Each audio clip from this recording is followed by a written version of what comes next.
Point blank, period.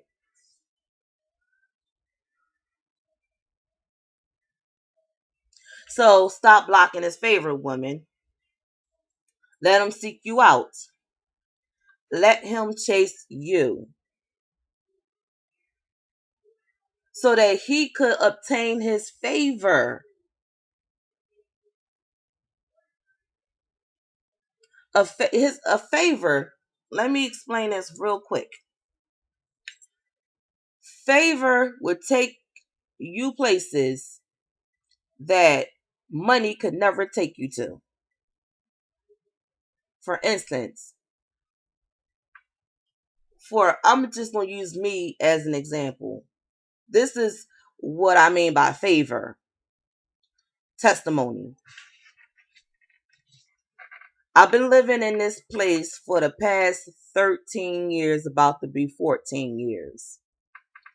And a lot of the years I did struggle. Many years I lived on top.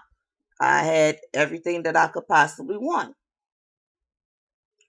Now, when I'm talking about favor, I'm talking about having over $1,000 electric bills. I've been in the dark a couple times and really had no idea how I was going to make my ends meet. But see, one thing I can say is obedience is better than a sacrifice.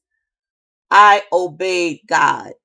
He told me not to go back to work, dedicate myself full time to ministry. That's what I did, even though I still to this day like, Lord, can I just go get a part time? But no, no, I had to dedicate myself full time to ministry, and that's what I've been doing. So, back to the electric bill. I haven't worked in 5 years. Hardly knew how I was going to get money to pay my electric bill.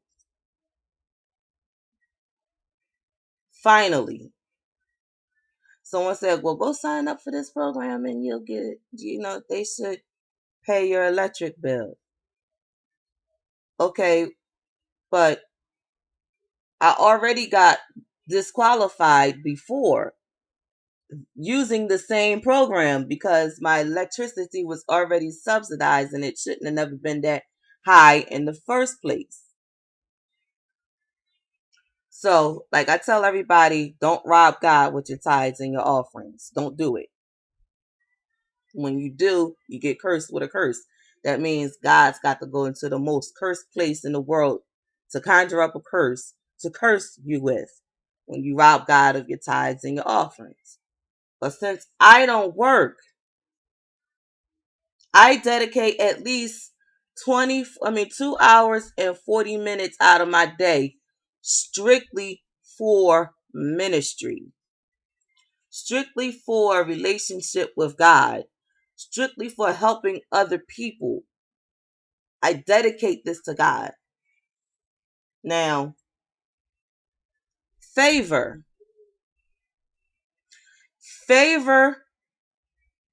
I had money in my pocket now to pay this one particular electric bill. Finally, God, blessed me with the finances to do so. I didn't have to use not a single solitary red cent to pay for this electric bill. I got a letter in the mail that said they were going to pay 30% at first. A couple months come by. I get electric bill that said $0.00. I've been getting $0.00 electric bills for the past 6 months now.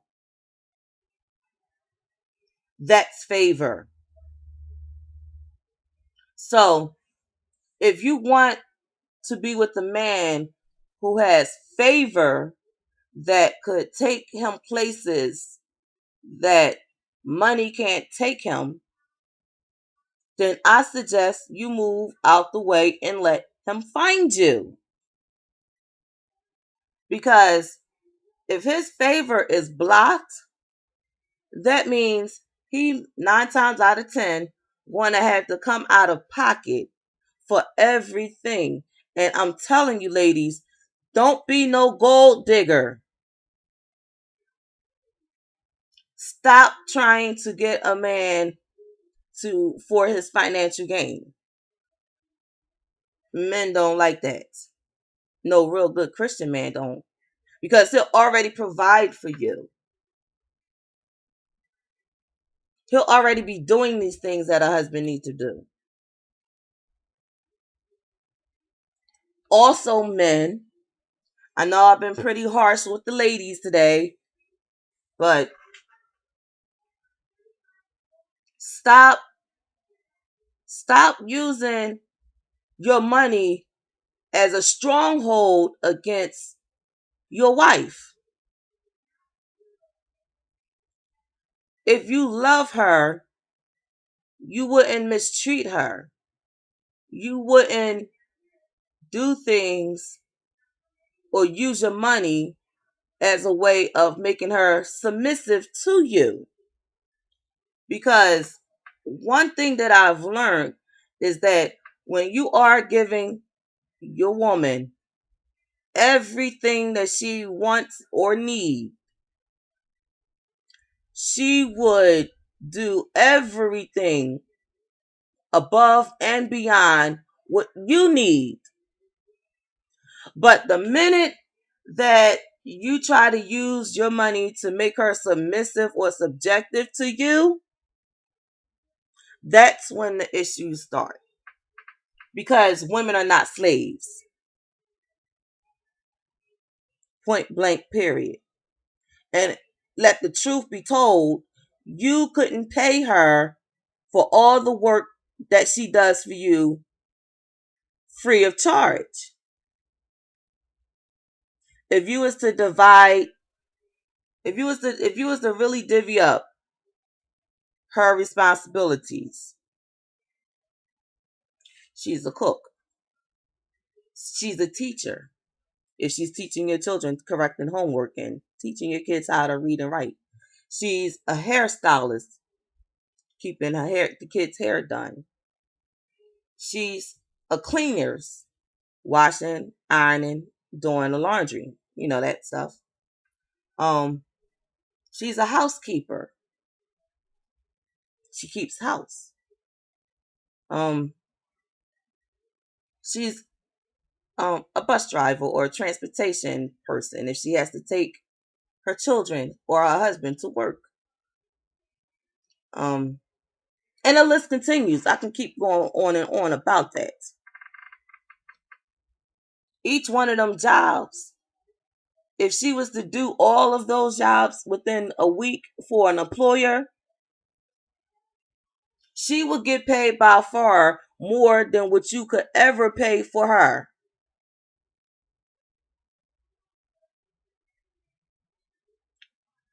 The amount of money that you would spend on your bills or on her bills, whatever the bills is, the household bills, would never match the sum that she would get paid if she was to go out and work for an employer doing all those jobs in 1 week.